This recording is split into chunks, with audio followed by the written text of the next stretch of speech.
Dental implants today have come a long way, and the original implants were made of titanium. The discovery that titanium implants could integrate into somebody's jaw was around the 50s. And since then, they've done very, very well. But what has happened with the success of titanium implants is that there's been more and more manufacturers that have come into play and manufacturing protocols.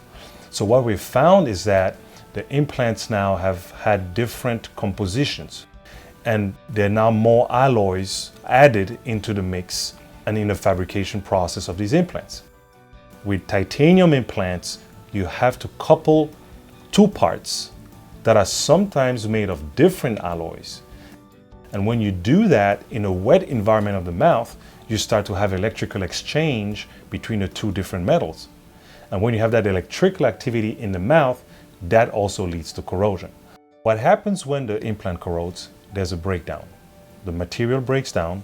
There's an oxidation process that takes place. And in the process, there's a release of ions. Now, when those ions are released, some patients weather it pretty well. Others start having symptoms like allergies or rashes, and some go into some metal toxicity symptoms where they have vertigo, they feel tired, they can't get out of bed, they're lethargic. Ceramic implants, on the other hand, are very inert. Zirconia, that's what those implants are made of, are very stable materials. I mean, zirconia is used for all kinds of things. It's a material that just doesn't break down in a wet environment of the mouth, doesn't corrode, doesn't conduct electricity, and they don't release any type of material into the patient's body. And it's a very strong material. But they're the most natural tooth replacement that anybody can receive when we look at all the materials that are available for implantation today. Ceramic implants are still very out of the ordinary for the practitioner, especially in the United States.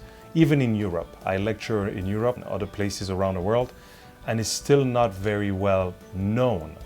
However, those of us who have been using these implants for the last, in my case, at least the last 6 years, we find that they're as successful and even provide better aesthetics when you place them in the front area than titanium implants.